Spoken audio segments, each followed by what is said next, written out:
Bertemu Yue Hao lagi. Selama ribuan tahun akhirnya jiwa Dewi Penguasa Malam berubah menjadi kristal kelahiran, tanpa disadari Jia Hian telah menyerapnya dan kini ia sudah kehilangan kendali atas dirinya. Tuan Putri, sebaiknya kita segera meninggalkan tempat ini, ucap Wuya dengan hormat. Ada apa? Tanya Dewi Penguasa Malam dengan nada penasaran.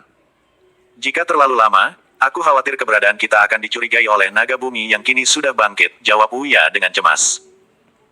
Wanita itu tampak berpikir sejenak. Hewan mitologi naga bumi adalah salah satu hewan yang diperintahkan oleh sang penguasa untuk menjaga provinsi naga biru. Baiklah jika demikian. Untuk saat ini aku belum bisa berhadapan langsung dengan hewan mitologi penjaga wilayah ini, jawab sang Dewi Penguasa Malam. Sebaiknya kita pergi ke arah timur, sepertinya orang-orang dari Aula Jiwa sudah berada di sana, ujar Wuya. Mari kita berangkat sekarang, ucap sang Dewi. Tanpa membuang waktu, mereka berdua segera menghilang bersama munculnya kabut hitam yang menyelimuti tubuh mereka. Orang-orang dari Aula Jiwa memiliki kedekatan emosional dengan Dewi Penguasa Malam, mereka memiliki karakteristik jiwa yang unik. Bahkan menjelang akhir hayatnya, ia dikenal dekat dengan Wuya yang merupakan hewan peliharaan Dewa Kegelapan. Di tempat yang berbeda, di kota Nanguan. Hari ini kebetulan Li Yuan sedang berada di rumah kediaman yang dulu dimiliki oleh Lo Hei. Setelah 1 bulan berada di kota ini ia tidak banyak kesibukan. Selain berupaya meningkatkan kekuatan dengan menyerap kristal energi, ia juga melatih beberapa teknik pengolahan energi angin. Beberapa hari sebelumnya, Li Yuan membeli beberapa kitab bela diri tingkat menengah yang ia dapatkan melalui sebuah asosiasi perdagangan. Sebagai negeri pemberdaya karakteristik angin, kitab atau petunjuk mengenai hal itu sangat mudah didapatkan. Ketua, apakah kau tidak bosan hanya berlatih saja? Ucap Zheng Xuang yang baru saja tiba. Tidak, hal ini sudah semestinya aku lakukan. Sambil menunggu peningkatan 5 orang tetua, aku harus memberi mereka contoh, jawab Li Yuan dengan tenang. Apakah ketua tidak ingin bertemu dengan seseorang di rumah makan? Ucap Zheng Xuang sambil melontarkan sebuah pertanyaan. Siapakah itu? Tanya Li Yuan dengan penasaran. Ia adalah Nona Yue Hao, kebetulan ia sedang berada di tempat kita, jawab Zheng Xuang memberi keterangan. Mendengar nama Yue Hao, pikiran Li Yuan sedikit berputar. Ia memiliki hubungan yang baik dengan gadis tersebut, memilih menemuinya tentu bukan masalah. Terima kasih atas informasi darimu. Aku akan bergegas menuju ke sana, ujar Li Yuan sambil berjalan ke arah rumah makan Hei Xian dengan terburu-buru. Setelah kepergian Luo Hei, ia menempati rumah tersebut bersama anggota klan Li lainnya. Sampai saat ini, mereka belum menemukan lokasi yang tepat untuk membangun kekuatan klan Li di kota Nanguan. Setelah Li Yuan pergi, Zheng Xuang mengikutinya dengan perlahan. Kini dirinya bertanggung jawab mengelola bisnis penginapan dan rumah makan Hei Xian. Di rumah makan Hei Xian tampak seorang gadis sedang menikmati makanannya. Dia adalah Yue Hao putri dari Gubernur Provinsi Raja Wali Emas. Nona Yue, ucap Li Yuan sambil tersenyum cerah. Mendengar seseorang memanggilnya, Yue Hao segera menoleh ke arah seorang pria tampan yang baru saja berdiri di sampingnya. Yuan Li, ucap Yue Hao dengan cepat. Apa kabar Nona? Ucap Li Yuan dengan hangat. Aku baik. Duduklah sini, ujar Yue Hao sambil tersenyum cerah. Li Yuan kemudian duduk di seberang Yue Hao, keduanya lalu saling memandang sebentar. Li Yuan bahkan memperhatikan hidangan yang kini sedang dinikmati oleh Yue Hao. Aneh, kenapa Nona Yue makan tidak seperti biasanya? Ucap Li Yuan dengan ekspresi heran. Selama mengenal Yue Hao ini pertama kalinya ia melihat Yue Hao makan dengan sedikit, tidak seperti biasanya yang memiliki selera makan luar biasa. Kamu selalu saja memperhatikan selera makanku, tetapi tidak pernah memperhatikan perasaanku, gerutu Yue Hao dengan ekspresi cemberut. Mendengar perkataan Yue Hao, Li Yuan hanya tersenyum. Yue Hao memang memiliki pesona tersendiri, tetapi sulit bagi Li Yuan untuk jatuh hati. Selain sudah ada Fang Yin, ia juga tidak mau memberikan harapan. Setidaknya aku masih mengingatmu dengan sesuatu yang menarik, ujar Li Yuan sambil tersenyum lepas. Sudahlah jangan panggil aku Nona lagi, Yue Hao saja, ucap Yue Hao dengan tatapan serius. Baiklah. Ngomong-ngomong bagaimana perkembangan kekuatan keluarga Yue? Tanya Li Yuan. Yue Hao kemudian menceritakan kekuatan keluarga Yue saat ini, selain menambah anggota pasukan terdapat pula perekrutan pendekar ahli. Hal ini mereka lakukan selama 1 bulan terakhir setelah mendengar saran dari Li Yuan. Hanya saja kebutuhan anggaran untuk hal itu sangat besar. Keluarga kami mengalami kendala terkait keuangan, bisnis bahan herbal berkualitas sangat sulit. Andai kami bisa bekerja sama dengan keluarga Li itu akan sangat membantu, hanya saja hal itu hampir mustahil, ucap Yue Hao dengan tampang lesu. Li Yuan cukup kaget dengan perkataan Yue Hao, namun hal ini justru memberikan peluang untuk tetua Li Tiansu yang sedang memiliki banyak waktu luang. Kenapa sulit? Tanya Li Yuan dengan ekspresi bingung. Mohon maaf Tuan, apakah Tuan ingin disiapkan makanan seperti biasa? Ucap seorang pelayan wanita yang muncul tiba-tiba. Iya seperti biasa saja, jawab Li Yuan dengan ramah. Baiklah Tuan, mohon ditunggu, jawab pelayan tersebut dengan hormat. Hai, sepertinya kamu sudah terbiasa di tempat ini. Ucap Yue Hao dengan nada penuh selidik. Ya itu hanya kebetulan. Kamu belum menjawab pertanyaanku sebelumnya, ucap Li Yuan dengan ekspresi sedikit protes. Klan Li kini menguasai herbal di seluruh wilayah selatan, bahkan mereka juga memiliki jaringan yang luas di berbagai wilayah lainnya. Keluarga Yue sangat bergantung pada herbal yang berkualitas dan berkhasiat tinggi, hanya kepada mereka kami bisa mendapatkan barang-barang tersebut, ucap Yue Hao. Lalu letak kesulitannya di mana? Tanya Li Yuan sambil menggaruk kepalanya yang tidak gatal. Beberapa hari yang lalu utusan dagang keluarga Yue telah mendatangi asosiasi sumber kehidupan di kota Qinghai. Namun pada kesempatan itu, kami tidak berhasil menjalin kerjasama dengan mereka karena saat ini mereka belum ada rencana untuk melakukan perluasan ke kota Nanguan, ucap Yue Hao dengan putus asa. Li Yuan hanya tersenyum saat Yue Hao berkata demikian, hal ini tentu saja karena adanya Li Yuan dan tetua Li Tiansu di kota Nanguan. Jadi klan Li tentu tidak akan gegabah mengambil keputusan karena akan mengganggu rencana Li Yuan. Kenapa kau malah tersenyum? Tanya Yue Hao dengan ekspresi heran. 1. Kenapa kau malah tersenyum? Tanya Yue Hao dengan ekspresi heran. 1. Kamu berangkatlah ke kota Qinghai, bilang kepada Patriark Li dan jika aku yang meminta agar keluarga Yue dapat bekerja sama dengan keluarga Li, ucap Li Yuan sambil mengeluarkan sebuah token giok. Yue Hao ke kota Qinghai. Benarkah? Tanya Yue Hao dengan ekspresi tidak percaya. Tentu saja. Mereka tidak akan menolakmu, jawab Li Yuan dengan enteng. Bagaimana kamu bisa memiliki hubungan dengan mereka? Tanya Yue Hao dengan ekspresi heran. Nanti juga kamu akan tahu, kamu boleh bertanya sendiri kepada Tuan Li dan, ujar Li Yuan sambil tersenyum. Pada kesempatan ini Li Yuan tidak ingin menutupi identitas dirinya lagi, karena keluarga Li sudah cukup kuat maka hanya menunggu waktu saja untuk bangkit dan terkenal ke seluruh wilayah alam langit.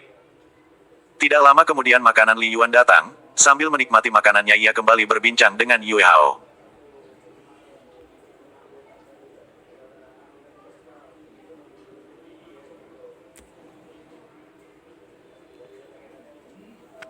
Sepertinya aku membutuhkan bantuanmu, ucap Li Yuan di sela-sela perbincangannya.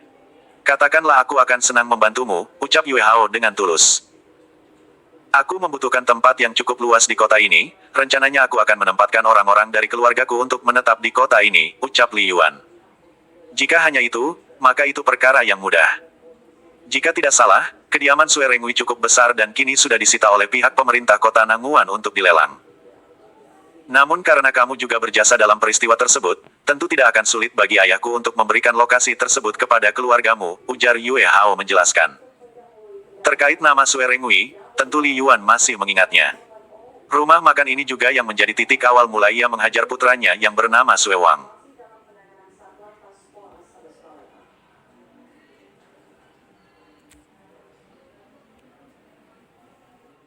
Terima kasih dan maaf merepotkanmu, ucap Li Yuan dengan tulus. Tidak usah sungkan, apa yang kau lakukan untuk diriku serta keluargaku tidak akan mudah kami balas. Apalagi karena hanya hal sepele seperti ini, ucap Yue Hao sambil mengakhiri makannya. Terima kasih juga karena kamu telah memberikan jalan kepada kami untuk ke klan Li. Siang ini juga aku akan berangkat sendiri ke sana, kebetulan aku ingin menikmati suasana kota Qinghai yang terkenal dengan danau birunya. Untuk urusanmu, nanti akan ada orang suruhan ayahku untuk mengurus proses peralihan tempat tersebut, ujar Yue Hao. Kenapa mendadak sekali ke sananya? Tanya Li Yuan kebingungan. Aku tidak mau terlalu sering melihatmu. Jadi lebih baik aku akan mengistirahatkan pikiranku di kota Qinghai, jawab Yue Hao dengan nada bercanda. Li Yuan hanya tersenyum datar mendengar perkataan Yue Hao, ia mengerti dengan maksud yang baru saja dikatakan oleh wanita tersebut. Terserah kamu saja, ucap Li Yuan. Ya sudah aku pamit, kamu jangan mencariku, ucap Yue Hao dengan cemberut. Li Yuan hanya tertawa kecil menyaksikan sikap Yue Hao yang berada di depannya. Ia memperhatikan wanita tersebut hingga menghilang dari pandangannya.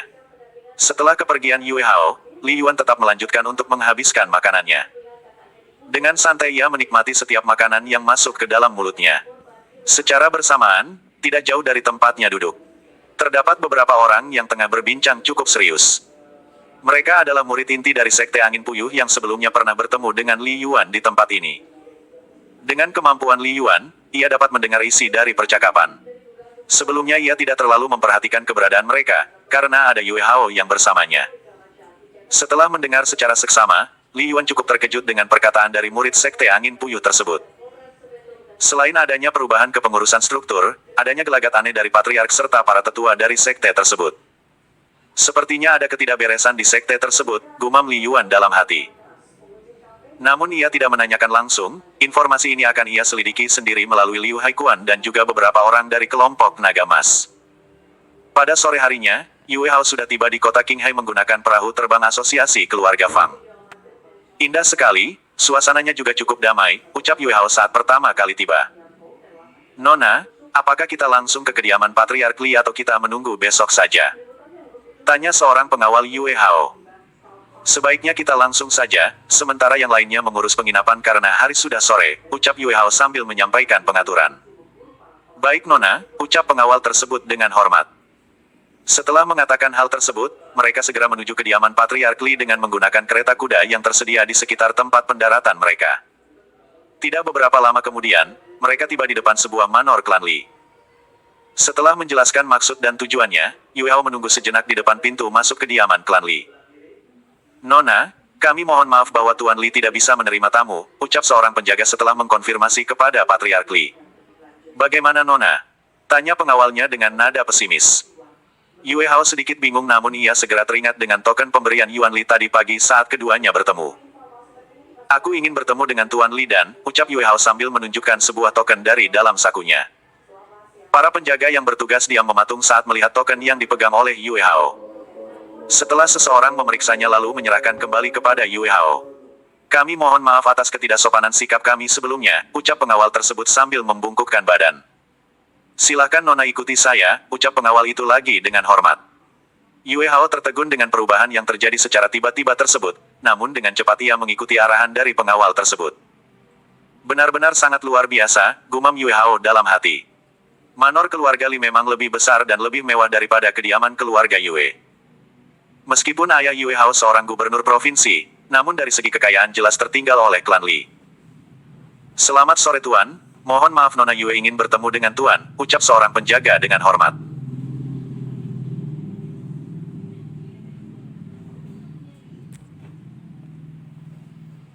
Bukankah sebelumnya sudah aku sampaikan, jika aku tidak menerima tamu, ucap Patriark Li dan. Mohon maaf Tuan, Nona Yue memiliki tanda pengenal Tuan muda, jawab pengawal tersebut. Apa? Persilahkan dia masuk, ucap Patriark Li dan. Baik Tuan, jawab pengawal tersebut sambil berlalu.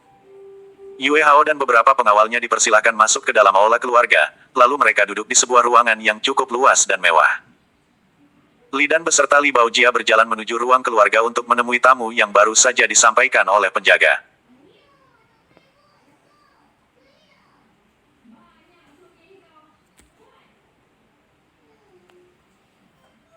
Salam Nona Yue, mohon maaf telah membuat Anda menunggu, ucap Li dan sesaat mereka duduk. Kami baru saja tiba Tuan, mohon maaf telah mengganggu waktu istirahat Tuan Li, ucap Yue Hao dengan sopan. Tidak usah sungkan, silakan duduk dengan tenang, anggap kediaman sendiri saja, ucap Li dan dengan ramah. Sebelumnya bolehkah aku melihat token yang kalian tunjukkan tadi, pinta Li dan dengan sopan. Tanpa ragu Yue Hao segera mengeluarkan token yang diberikan oleh Yuan Li, lalu memberikan benda tersebut kepada Patriark Li. Kecemburuan Fang Yin. Li dan memeriksa token tersebut dengan teliti lalu melihat ke arah Yue Hao dari bawah hingga ke atas.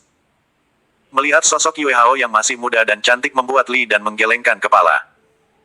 Tidak kuduga putraku mengenalkan seorang wanita lagi ke rumah ini, gumam Li dan dengan ekspresi rumit. Secara kebetulan Fang Yin juga sedang menginap di rumah ini, setelah kejadian beberapa waktu lalu kini Fang Yin sudah diterima sebagai calon menantu di keluarga ini. Bisakah Nona perkenalkan diri, pinta Patriark Li dan dengan ramah. Saya adalah Yue Hao, putri dari Tuan Yue Fei dari Provinsi Raja Wali Emas. Adapun maksud kedatangan saya adalah untuk membicarakan kerjasama, sama seperti yang sebelumnya telah dilakukan oleh utusan keluarga kami, ucap Yue Hao dengan hormat. Patriark Li dan tersenyum lalu mengangguk perlahan, ia mengerti dengan maksud dari nona muda yang berasal dari keluarga Yue tersebut. Lalu bagaimana ceritanya kau bisa mengenal putraku? Tanya Li Dan. Dek. Yue Hao sangat terkejut mendengar pertanyaan yang baru saja dilontarkan oleh patriark klan Li tersebut. Perlahan Yue Hao mengingat nama Yuan Li, memang selama ini Yuan Li tidak pernah menceritakan tentang keluarganya.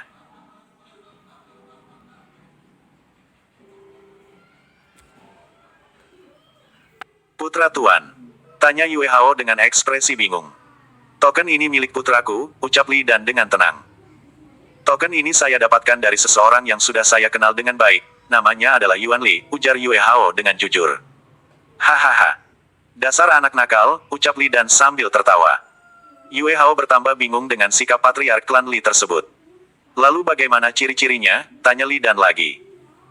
Kemudian Yue Hao bercerita tentang dirinya yang pernah diselamatkan oleh Yuan Li serta tentang pekerjaan Yuan Li sebagai pengawal pribadinya. Mendengar cerita Yue Hao, Li Dan hanya tersenyum saja. Kini ia mengetahui alasan keberangkatan Li Tiansu dan beberapa anggota klan Li lainnya. Rupanya Li Yuan sudah memiliki hubungan yang dekat dengan gubernur provinsi Raja Wali Emas. Yuan Li adalah Li Yuan.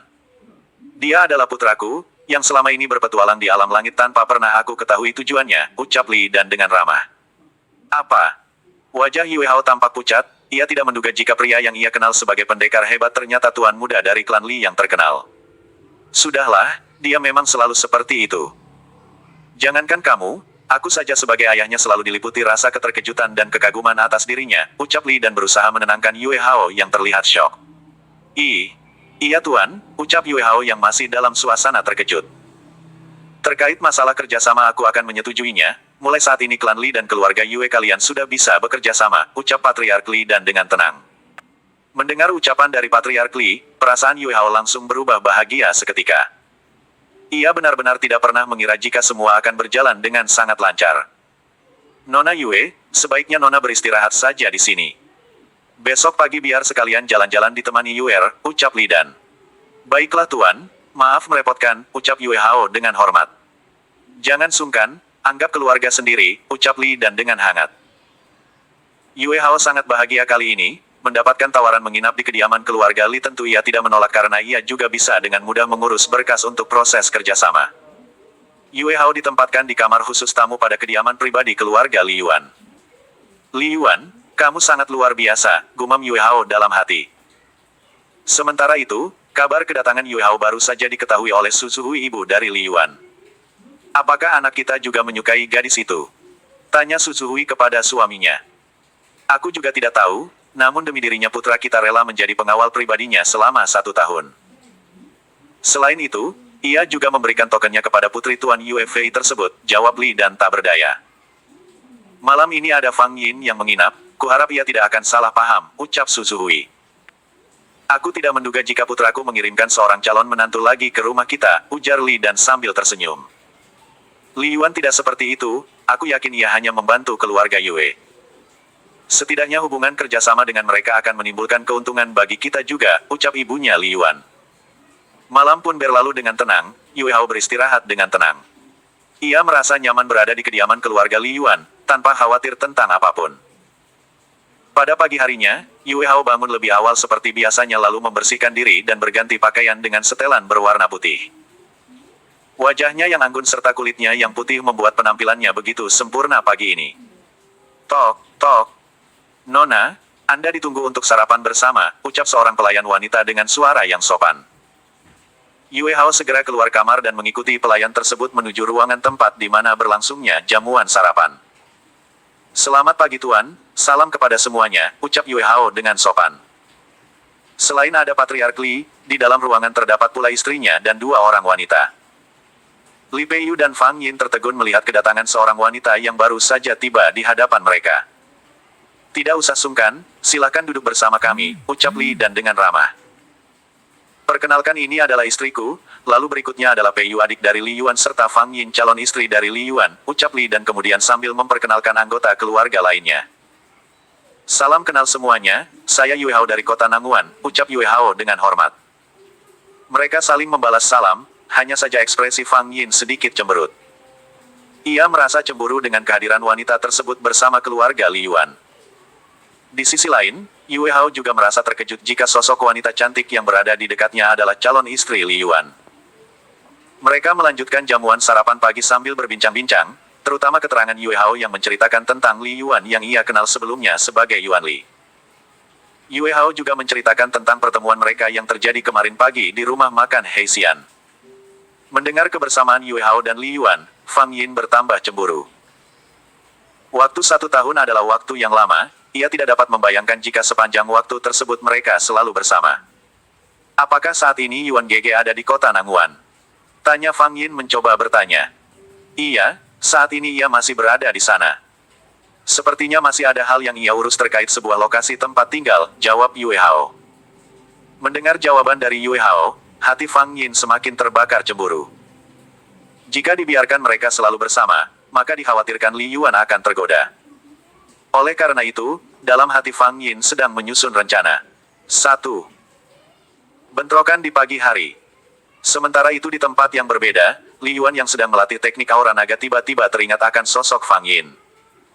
Aneh, kenapa aku tiba-tiba merindukannya, gumam Li Yuan dalam hati. Tidak berselang lama kemudian, 2 orang utusan dari pemerintah kota Nanguan datang ke kediaman Li Yuan.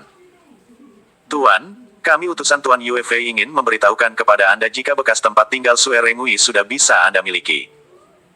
Silakan diisi nama Anda sebagai legalitas dan juga bukti kepemilikan, ucap petugas tersebut dengan sopan. Maaf sudah merepotkan, tapi tunggu sebentar saya akan memanggil seseorang terlebih dahulu, ucap Li Yuan. Tidak lama kemudian Li Yuan mendatangkan tetua Li Tiansu untuk membubuhkan tanda tangan. Properti tersebut sengaja diatasnamakan tetua Li Tiansu, agar kedepannya tetua Li Tiansu lebih leluasa mengembangkan klan Li yang berada di wilayah ini. Menurut rencana, tetua Li Tiansu dan beberapa orang tetua dari klan Li akan disebar ke beberapa wilayah. Sehingga di Provinsi Naga Biru hanya keluarganya serta keluarga Li Tong yang memegang peran sebagai induk dari klan Li. Apakah tuan-tuan ingin melihat lokasinya? Tanya petugas tersebut setelah menyelesaikan proses administrasi di antara kedua belah pihak. Baiklah kami akan melihatnya, jawab Li Yuan. Apakah ini tidak berlebihan? Tanya tetua Li Tiansu dengan sungkan. Tentu saja tidak tetua, tugas tetua ke depannya tidak mudah. Apalagi saat ini klan Li sepertinya sudah melakukan kerjasama dengan keluarga Yue dalam hal bisnis herbal. Tentunya kita perlu tempat yang luas dan nyaman untuk mendukung itu semua, ucap Li Yuan dengan sopan. Tampaknya era kebangkitan klan Li berada di tanganmu dan juga ayahmu. Aku beruntung dari awal selalu bersama kalian, leluhur keluarga Li pun akan bangga denganmu Yuaner, ucap tetua Li Tiansu dengan ekspresi kekaguman. Li Yuan merasakan kehangatan saat ini, sikap tetua Li Tiansu memang tidak pernah berubah. Sejak ia kecil, dirinya selalu diperhatikan oleh tetua Li Tiansu. Hanya tetua Li Tiansu yang menjaga keluarga Li dan dari pengaruh patriark Li Chuan saat itu. Setelah menyiapkan beberapa barang pribadi, mereka segera bergegas menuju tempat tinggal yang baru. Di kota Nanguan cikal bakal klan Li akan mulai dikembangkan, tentunya semua melangkah dengan cepat dan penuh semangat. Saat tiba di kediaman yang baru, mereka segera menempati tempat yang baru saja mereka akuisisi. Ada beberapa penjaga yang masih dipekerjakan untuk menjaga kediaman yang luas tersebut. Sue Rengui benar tidak orang yang pandai menikmati hidup, ucap Li Yuan pelan ketika melihat bangunan yang pernah ditinggali oleh tangan kanan Jenderal Chen Sheng tersebut. Dengan kekuatan tetua Li Tiansu yang berada pada ranah pendekar suci, Li Yuan sedikit lebih tenang. Ditambah adanya Liu Haikuan yang bertugas menjaga tetua Li Tiansu, maka Li Yuan tidak memiliki kekhawatiran berlebihan. Selang beberapa waktu kemudian, puluhan orang pendekar langit dan 5 orang pendekar tingkat suci segera berkumpul dan berangkat menuju bekas kediaman Sue Rengui. Yue Fei, aku akan memberi pelajaran kepadamu. Tindakanmu kali ini benar-benar gegabah, ucap Jenderal Chen Sheng sambil menggertakkan gigi. Pengawal, cepat cari keberadaan putri dari Yue Fei. Bawa ia kemari sebagai jaminan. Ucap Jenderal Chen Sheng kepada pengawal pribadinya tersebut. Baik Jenderal, aku akan segera mencarinya dan membawanya ke tempat ini, jawab pengawal tersebut dengan patuh. Aku ingin memberi pelajaran kepada Yue Fei, biar tidak seenaknya ia bertingkah, ujar Jenderal Chen Sheng dengan ekspresi marah.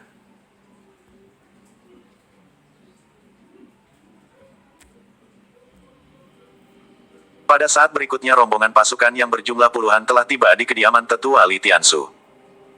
Tuan, ada puluhan pasukan Jenderal Chen Sheng yang mengepung tempat ini, ucap seorang penjaga dengan napas tersengal-sengal. Li Yuan mengernyitkan alis matanya lalu berkata, baiklah aku akan segera ke pintu masuk, jawab Li Yuan. Setelah mengatakan hal tersebut secepat kilat tubuhnya sudah menghilang dari pandangan orang-orang. Liu Haikuan dan Tetua Li Tiansu segera mengikuti untuk menuju pintu masuk utama. Di depan gerbang, Li Yuan dapat melihat 5 orang pendekar tingkat suci dan puluhan pendekar langit yang sedang menindas para penjaga. "Apa yang kalian inginkan?" tanya Li Yuan dengan tegas. Melihat seorang pemuda yang datang, para pendekar itu mencibirnya. "Apakah hanya dirimu yang datang untuk menemui kami?" ucap salah seorang dari mereka dengan angkuh. "Aku sudah bertanya pada kalian, apakah kalian tidak mengerti bahasa manusia?" ucap Li Yuan tenang. "Kurang ajar," teriak salah seorang pendekar suci yang merasa tersinggung. Saat berikutnya ia melesat ke arah Li Yuan sambil mengerahkan pukulan keras. Li Yuan hanya tersenyum ringan menghadapi pukulan tersebut. "RGGH." Tiba-tiba terdengar suara jeritan yang sangat keras yang diikuti terhempasnya tubuh pendekar yang menyerang Li Yuan. Pukulan yang baru saja dilancarkan tidak hanya tidak mampu menyentuh tubuh Li Yuan, tetapi juga membuat lawannya terluka cukup parah. Para pendekar dari pasukan Jenderal Chen Sheng tersebut menjadi tercengang, salah satu dari mereka kini berada di lantai dengan kondisi lengan kanannya patah. Darah segar mengalir dari tangannya, tampak tulang tangannya juga menonjol keluar dengan bentuknya yang sudah hancur. "Siapa sebenarnya kamu?" tanya pendekar tersebut dengan ketakutan. Walau bagaimanapun ia adalah pendekar tingkat suci, di alam langit ini keberadaannya tidak banyak. Namun serangannya bisa dipatahkan begitu saja tanpa bergerak sedikitpun. Li Yuan tidak bereaksi, dari belakang ia merasakan kehadiran Liu Haikuan dan Tetua Li Tiansu. "Tuan, izinkan saya yang membereskan para pengacau ini," ucap Liu Haikuan. Li Yuan mengangguk pelan, tanda setuju. Detik berikutnya, Liu Haikuan segera bertindak dengan cepat. Dalam sekejap tubuhnya sudah berada di depan pendekar ahli yang tangannya baru saja terluka. "Kamu hanya menjemput kematian di tempat ini," ucap Liu Haikuan sambil mengeluarkan sebuah tendangan mematikan ke arah leher pendekar tersebut. Kerak! Terdengar suara tulang leher yang patah, membuat nyawa pendekar tersebut menguap begitu saja tanpa sempat berteriak. Kekesalan Jenderal Chen Sheng. Tetua Li Tiansu sangat terkejut melihat kemampuan Liu Haikuan. Meskipun ia juga berada pada ranah pendekar suci namun ia belum mampu bergerak secepat itu. Belum hilang keterkejutan Tetua Li Tiansu, kini tubuh Liu Haikuan tampak berjalan perlahan. Tidak ada fluktuasi energi Qi yang luar biasa, ia tampak tenang berjalan ke arah 4 orang pendekar tingkat suci yang tersisa. Detik berikutnya terdengar suara teriakan yang begitu nyaring. "RGGH! RGGH!" Hanya Li Yuan yang mengetahui prosesnya, Liu Haikuan adalah pengikutnya yang memiliki kemampuan yang mengandung karakteristik jiwa. 4 orang pendekar tingkat suci yang masih meraung kesakitan membuat orang-orang ketakutan. Puluhan pendekar tingkat langit yang berada di belakangnya menjadi keheranan. "Tolong ampuni kami," teriak seorang dari mereka yang tampak ketakutan. Dalam sekejap puluhan pendekar langit tersebut langsung berlutut gemetar seperti baru saja melihat hantu. Di depan mereka 4 orang pendekar suci tengah meringkuk dengan kondisi yang sangat mengerikan. Pada saat ini Liu Haikuan mencibir ke 4 orang yang sedang menahan kesakitan. Di dalam kepala mereka sedang merasakan denyut kesakitan akibat serangan jiwa dari Liu Haikuan. Serangan jiwa memang sangat mengerikan, mereka yang tidak kuat bertahan maka pikiran dan jiwanya akan terluka akibat serangan sesuatu yang menakutkan. Liu Haikuan kemudian mencabut pedangnya lalu bergerak dengan cepat untuk menghakimi nyawa mereka. Di mata keempat pendekar suci tersebut, sebuah bayangan berwarna merah darah berkelebat dan bergerak-gerak. "Matilah!" ucap Liu Haikuan. Seret! Tanpa pandang kasihan, pedang tersebut langsung menebas ke arah leher para pendekar ahli tersebut secara bergantian. Keempatnya berusaha melawan namun tubuhnya tidak bisa mereka kendalikan, ada kekuatan yang menahannya sehingga membuatnya tidak mampu melawan sama sekali. Hanya mata mereka yang menampilkan ekspresi tidak percaya saat kesadaran mereka kembali. Cairan hangat mengalir dari tenggorokan mereka secara bersamaan, dengan cepat mereka bereaksi dengan menggerakkan tangan untuk menutupi tenggorokannya. Namun sekeras apapun mereka mencoba ingin mengurangi aliran darah, kejadian berikutnya adalah napas mereka semakin lemah. Seketika lingkungan sekitar menjadi hening. Darah yang terus mengalir ke tanah, membuat pemandangan ini tampak sangat mengerikan. Orang-orang yang sedang berlutut pun dibuatnya semakin ketakutan, ini adalah mimpi buruk yang tidak pernah mereka duga sebelumnya. Dengan kekuatan seperti ini seharusnya mereka bisa dengan mudah menguasai bekas kediaman Sue Rengui. Namun tidak hanya gagal, bahkan menyentuhnya saja mereka tidak bisa. Kini kematian membayangi wajah mereka, ada keputusasaan di wajah para pendekar langit tersebut. Merasa aura lawannya telah menghilang sepenuhnya, Liu Haikuan kembali menyarungkan pedangnya tanpa melihat ke arah 4 orang yang sedang meregang nyawa. Sementara itu, Li Yuan hanya mengangguk puas dengan cara membunuh Liu Haikuan. Berbeda dengan Li Yuan yang langsung menghabisi nyawa lawannya, namun tidak dengan Liu Haikuan. Pada bagian akhir, Liu Haikuan sengaja menarik kesadaran korbannya untuk merasakan penderitaan dan keputusasaan. Menyiksa musuh bisa dibilang kejam, namun setiap orang memiliki metodenya masing-masing. Tetua Li Tiansu pun ikut bergidik ngeri melihat keempat orang pendekar tingkat suci tewas begitu saja, bahkan cara kematian seperti itu sangat menyiksa. Meskipun Tetua Li Tiansu tidak mendengar suara gumam mereka yang terakhir, namun sangat jelas sorot keputusasaan terlihat di mata mereka. Kini Tetua Li Tiansu baru mengetahui kekuatan orang yang ditugaskan untuk menjaga klan Li di kota Nangguan ini. Tetapi ia juga tidak habis bagaimana kekuatan Li Yuan jika orang seperti Liu Haikuan saja bisa tunduk kepada dirinya. Siapa yang menyuruh kalian untuk melakukan hal ini? Tanya Li Yuan setelah suasana mulai tenang. Kami adalah orang-orang yang dipekerjakan oleh Jenderal Chen Sheng, jawab salah seorang dari mereka yang kini masih dalam posisi berlutut. Lantas kenapa kalian memakai seragam prajurit? Tanya Li Yuan. Kami hanya orang-orang yang disamarkan saja, sebetulnya kami hanyalah kultivator bebas yang direkrut karena dijanjikan dengan bayaran yang mahal, ucap orang tersebut dengan hati-hati. Saat ini tidak ada pilihan bagi mereka untuk bertahan hidup selain berkata jujur. Walau bagaimanapun mereka tidak mungkin menukar nyawa dengan uang begitu saja. Setelah menyaksikan dengan mata kepalanya sendiri, mereka tentu tidak akan bertindak gegabah. Tuan, apakah mereka perlu dibinasakan juga? Terdengar suara Liu Haikuan dengan hormat. Namun para pendekar sewaan tersebut gemetar ketakutan, mendengar suara Liu Haikuan seperti mendengar suara malaikat maut yang menghantui hati dan pikiran mereka. Tidak perlu, aku masih membutuhkan tenaga mereka untuk menjaga tempat ini, jawab Li Yuan dengan santai. Terima kasih Tuan, ucap puluhan pendekar langit tersebut sambil bersujud menyentuh tanah. Tetua Li Tiansu, silakan atur orang-orang ini untuk menjadi penjaga klan Li di tempat ini, ucap Li Yuan dengan hormat. Baik jika demikian, jawab Tetua Li Tiansu dengan senang. Tetua Li Tiansu lalu menyuruh mereka bangkit dan berbaris dengan rapi. Ada sekitar 40 orang pendekar tingkat langit yang kini bersumpah setia mengikuti klan Li. Baru saja aku memikirkan bagaimana merekrut orang untuk menjaga tempat ini, namun tidak disangka jika Jenderal Chen Sheng sangat bermurah hati dengan mengirimkan mereka. Sepertinya aku harus berkunjung ke kediamannya untuk mengucapkan terima kasih, ucap Li Yuan pelan. Namun perkataannya barusan dapat didengar dengan baik oleh dua orang utusan UFA. Mereka hanya bisa menyaksikan rangkaian kejadian yang baru saja terjadi, peristiwa tersebut terlalu menakutkan. Tetapi kini mereka berdua bisa memastikan jika kematian Sue Rengui adalah ulah pemuda yang berada di dekat mereka. Pantas saja Tuan UFA sangat segan dengan pemuda ini, bisik salah satu mereka. Ya, kau memang benar. Kita tidak bisa menyinggung orang seperti ini, sahut yang lainnya dengan nada pelan. Gagalnya rencana perebutan bekas kediaman Sue Rengui dengan cepat sampai ke telinga Sang Jenderal Langit Perwakilan Provinsi Raja Wali Emas. Jenderal Chen Sheng sangat murka atas kejadian ini, dengan tatapan marah ia berkata. Bagaimana bisa kelompok pendekar ahli yang kita kirim kalah begitu saja, ucap Jenderal Chen Sheng dengan ekspresi rumit. Mohon maaf Jenderal, sepertinya orang dari keluarga Li memiliki pendekar dengan kemampuan menakutkan, jawab seorang pengawal pribadi. Lalu bagaimana dengan rencana penculikan Putri UFA, apakah sudah ada perkembangan? Tanya Jenderal Chen Sheng kepada pengawal pribadinya. Putri Tuan UFA sedang berada di luar kota, menurut informasi ia sedang menuju kota Qinghai untuk menghubungi klan Li, ucap pengawal pribadi tersebut dengan hormat. Kurang ajar. Sepertinya UFA benar-benar ingin berselisih denganku, ucap Jenderal Chen Sheng dengan wajah gelap.